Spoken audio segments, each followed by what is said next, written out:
যুক্তরাষ্ট্রের বৈদেশিক ত্রাণ উদ্যোগ দেশটির নাগরিকদের স্বার্থে কাজে লাগছে না এমন অভিযোগ এনে প্রেসিডেন্ট ডোনাল্ড ট্রাম্প আগামী ৯০ দিনের জন্য সব বিদেশি সহায়তা স্থগিত করেছেন। আগামীতে গুরুত্বের ভিত্তিতে পুনরায় যাচাই বাছাই করে সহায়তার সিদ্ধান্ত নেবে হোয়াইট হাউস। ট্রাম্পের এমন কঠোর সিদ্ধান্তে থমকে গেছে অনেক দেশের জীবন ব্যবস্থা।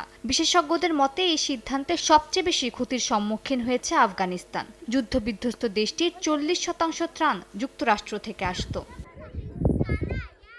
বিশ্ব খাদ্য কর্মসূচির প্রধান জানান, যুক্তরাষ্ট্রের ত্রাণ দিয়েও আফগানিস্তানের ৬০ লাখ মানুষের জন্য শুধু একবেলার খাদ্যের যোগান দেওয়া সম্ভব হয়েছে, তাও আবার শুধু রুটি আর চা। আর ট্রাম্পের এই ঘোষণার পর ডব্লিউএফপির কাছে মাত্র অর্ধেক জনগণের জন্য খাদ্যের মজুদ আছে বলে জানান তিনি।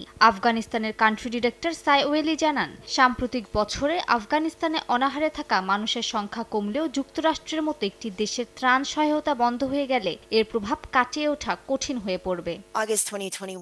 এটা সত্যি যে আফগানিস্তানে দুর্ভিক্ষে থাকা মানুষের সংখ্যা ২,৩০,০০,০০০ থেকে কমে ১.৫ কোটিতে নেমে এসেছে, কিন্তু এই সংখ্যাটাও একেবারে কম না।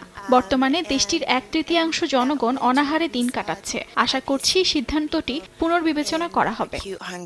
২০২১ সালে তালেবান আফগানিস্তানের ক্ষমতায় আসার পরে দেশটির সকল উন্নয়ন ও আর্থিক সহায়তা বন্ধ করে দেয়া হয়। ব্যাংকিং খাতের ওপরও নিষেধাজ্ঞা দেয়া হয়। সম্প্রতি নারীদের প্রতি বৈষম্যমূলক আচরণের কারণে অনেক দেশ তালেবান সরকারের আমলে দেশটিতে ত্রাণ সহায়তা কমিয়ে দেয়। এর মধ্যে এনজিওতে নারী কর্মী নিয়োগে নিষেধাজ্ঞা বিশেষ ভূমিকা রেখেছে বলে মনে করছেন বিশেষজ্ঞরা। আবার গাজা, সুদান, ইউক্রেনের মানবিক সংকটের কারণে আফগানিস্তানে ত্রাণের পরিমাণ কমে গেছে বলে মন্তব্য করছেন তারা। মালিহা সুরওয়ার্দী, সময় সংবাদ।